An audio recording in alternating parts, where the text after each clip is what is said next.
अस्सलाम dear student. हम जो डिस्कस कर रहे थे, हमारा मेन टॉपिक जो है वो है अकाउंट्स फ्रॉम अनकंप्लीट रिकॉर्ड्स।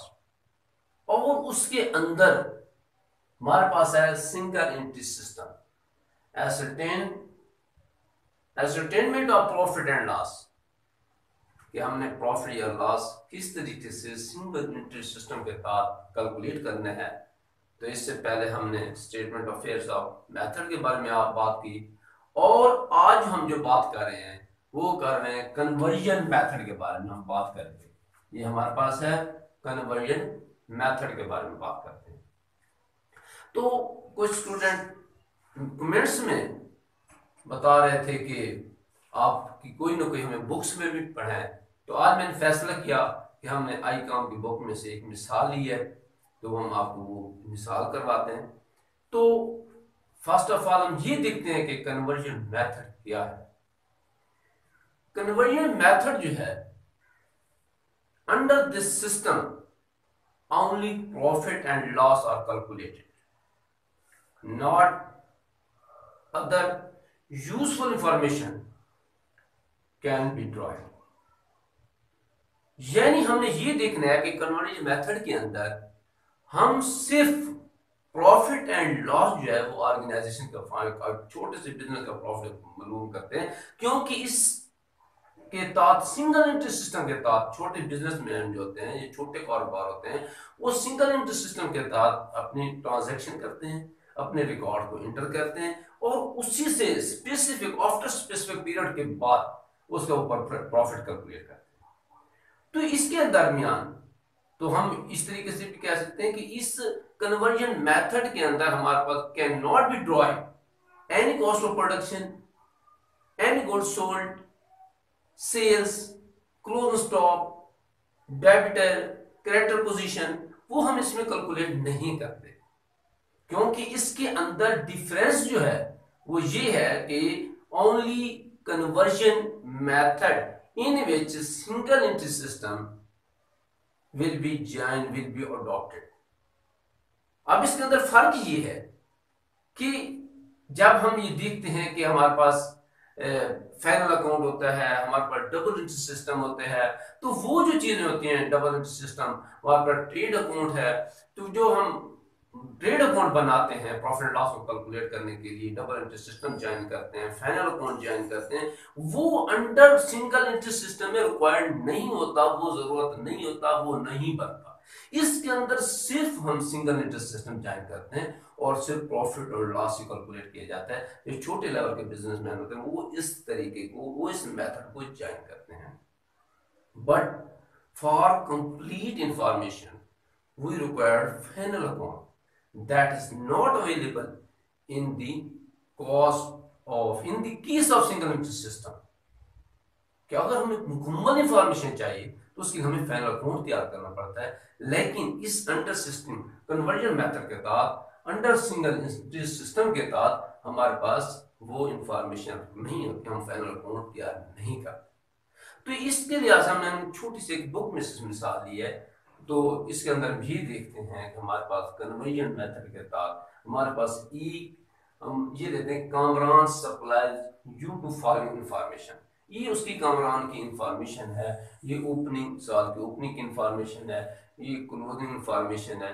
तो हमने ये लिया कि हमारे पास सैलरी डेबिट है, ओपनिंग हमारे पास 10,050 10,050 है, हमारे पास एंडिंग 10,650, और इसके साथ स्टॉक हमारे पास 8,050 स्टॉक हमारे पास ओपनिंग जो है 8,500 है, और उसके बाद मशीनरी 14,500 है, 14,500 है, और फर्नीचर 3,000 है, और सन्ड्री क्रेडिटर जो है ओपनिंग का वो 4,000 है, और स्टॉक एंडिंग 9,000 है, हमारे पास सन्ड्री क्रेडिट जो है 7,250 है।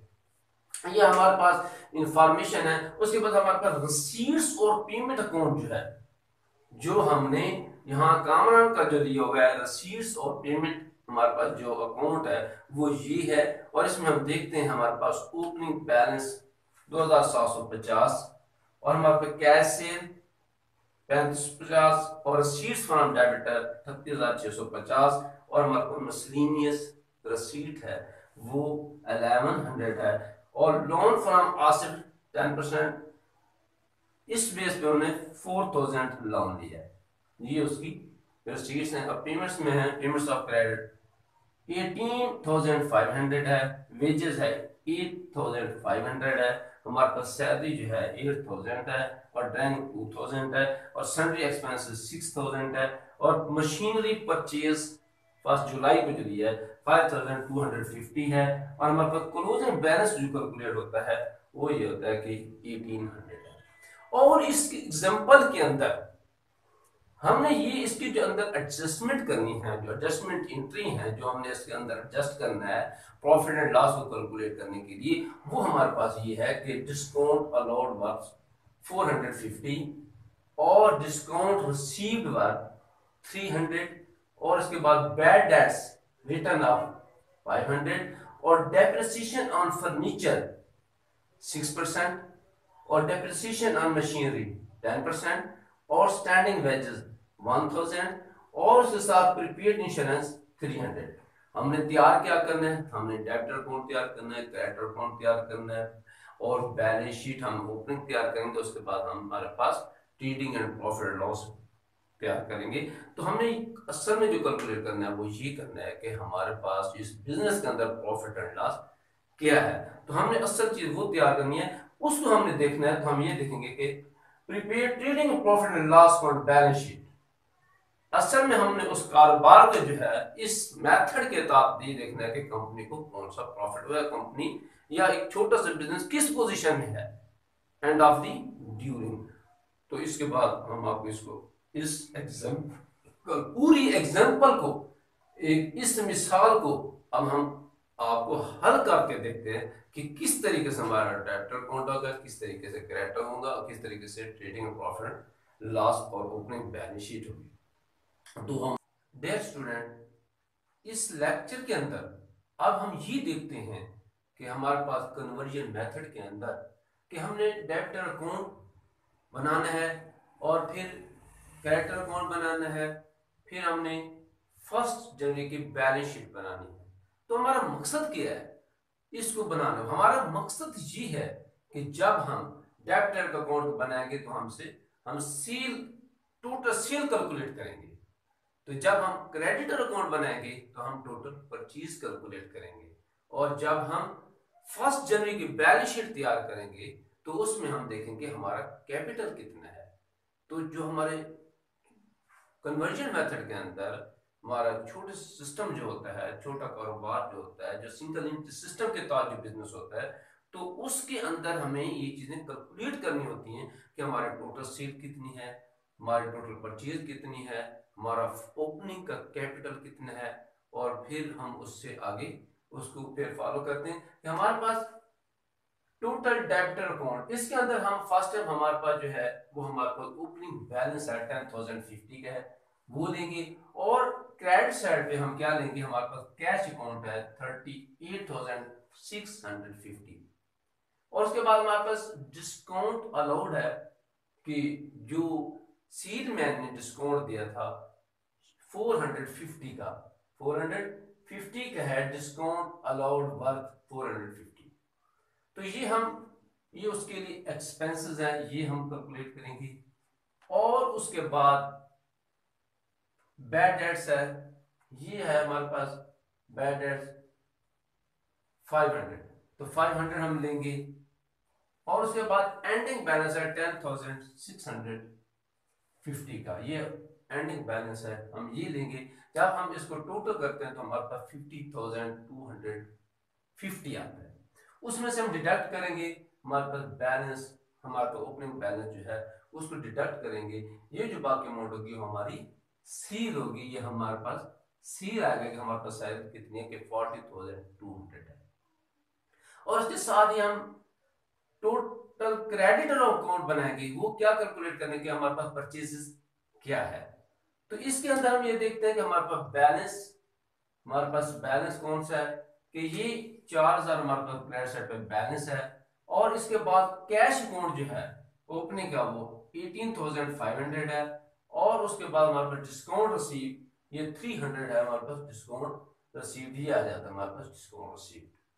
तो 3,000 डिस्काउंट रिसीव है, और हमारे पास एंडिंग बैलेंस जो है वो 7,250 है। और जब हम टोटल अमाउंट करते हैं ये 26,050 आता है, और 26,050 है, और इसको हम बैलेंस करेंगे 400 हम इसमें से मनफी करेंगे, सॉरी 400 इसमें से मनफी करेंगे, तो हमारे पास परचेज आएगा 22,050 आ जाएगा। ये हमारे पास हम कैलकुलेट करते हैं कि टोटल परचेज है। और इसके बाद हमने कैपिटल कैलकुलेट करना है, उसके लिए हम 1 जनवरी 2090 के हम एक एग्जांपल लेते हैं। तो कामरान की हम बैलेंस शीट तैयार करेंगे, उसमें देखेंगे हमारा कैपिटल कितना है, और इसके अंदर हम देखेंगे कि कैश हमारे पास 2,750 है, और डेबिटर हमारे पास है 10,050, और स्टॉक हमारे पास 8,500, और उसके बाद फर्नीचर 3,000, और मशीनरी 14,500 है। और क्रेडिटर जो हमारे हैं वो जो हमारे पास एंड में क्रेडिटर है क्लोजिंग में वो है 4,000 के। इस तरीके से जब हम कैलकुलेट करते हैं 38,800 कैलकुलेट करते हैं, उसमें से हम क्रेडिट जब डिडक्ट करेंगे क्रेडिटर को, तो हमारे पास जो कैपिटल आएगा 34,800 का आता है। तो ये हमारे पास है कैपिटल 34,800 का।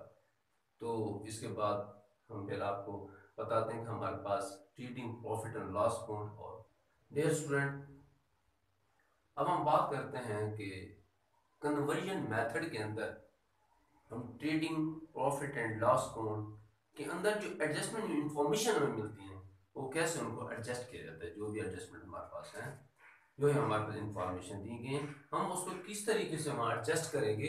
तो उसके लिए हम ये देखते हैं कि हमारे पास इंफॉर्मेशन दी गई है कि डिस्काउंट अलाउड वर्क 450 है, और ये हमारे पास डिस्काउंट रिसीव है 300 है, बैड डेट रिटर्न ऑफ 500 है, डेप्रिसिएशन 6% है, और डेप्रिसिएशन मशीनरी 10% है, और स्टैंडिंग वेजेस 1,000 है, और प्रीपेड इंश्योरेंस 300 है। और इनको हम ट्रेडिंग प्रॉफिट लॉस अकाउंट में किस तरीके से एडजस्ट करते हैं कि ताकि हमें उससे पता चल जाए कि ट्रेडिंग प्रॉफिट लॉस अकाउंट किस लिए बनाया जाता है। वो हम बिजनेस के अंदर सोल प्रोप्राइटरशिप हो या पार्टनरशिप हो, जो जिस किस्म के कैटेगरी का बिजनेस हो, उसमें अंदर प्रॉफिट एंड लॉस अकाउंट को कैलकुलेट करने के लिए कि कंपनी का प्रॉफिट एंड लॉस क्या है, उसके लिए हम trading profit and loss account बनाते हैं at the end of financial period.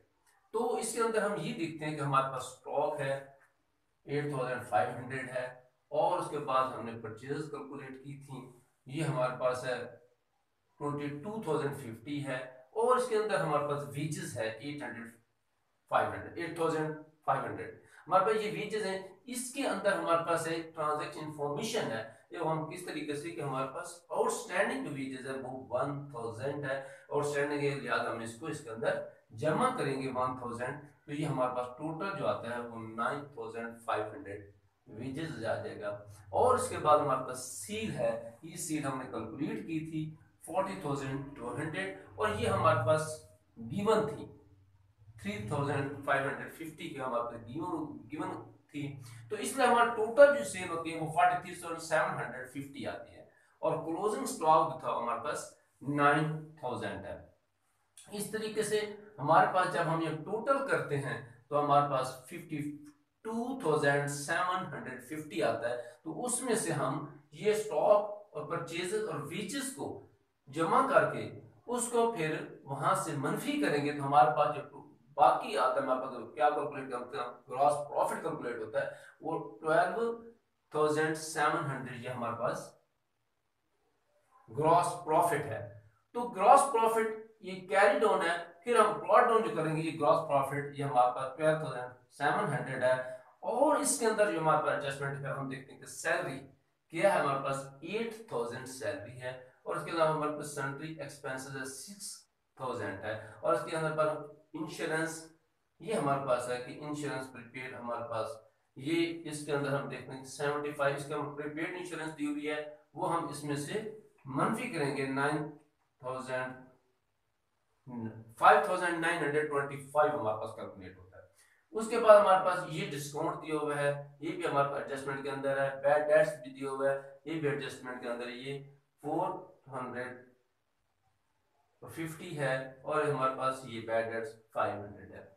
और ये हमने यहाँ इंटर कर दिया है इसको डेबिट साइड पे, ट्रेडिंग और प्रॉफिट एंड लॉस अकाउंट की डेबिट साइड पे इसको कैलकुलेट करेंगे।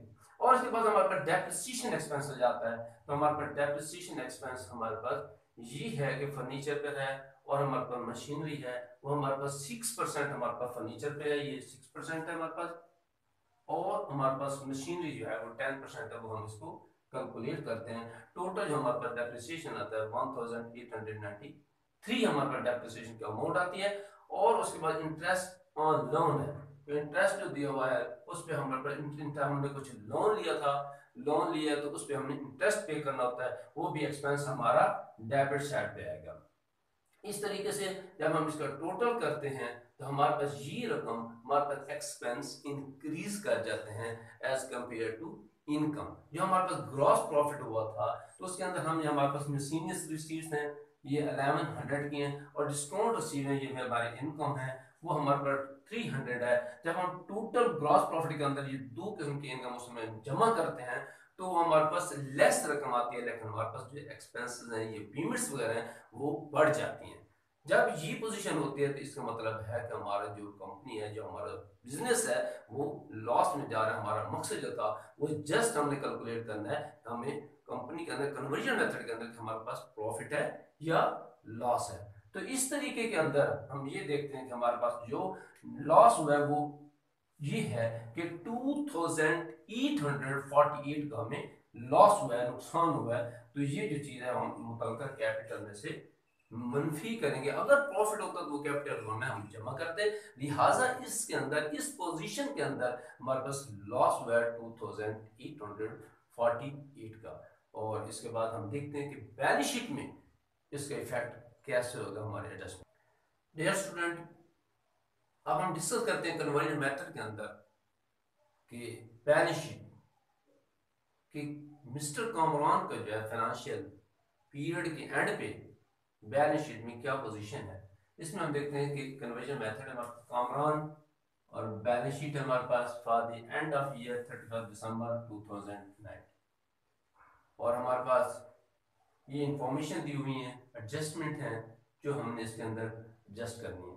तो हम देखते हैं कि हमारे पास ये कैश कैश जो हमारा रसीट्स एंड पेमेंट कोड में दिया गया है, ये 1800 दिया गया है, ये हमारे पास कैश एंड रसीद में। उसके बाद हमारे पास डेबिटर है जो हमारे पास फॉर्मेशन में क्रेडिट साइड पे दिए गए हैं। हमारा एंडिंग जो है ये डेबिटर एंडिंग है, साल के जो एंड में थे वो डेबिटर एंडिंग है। और स्टॉक एंडिंग को जो है वो 9000 है।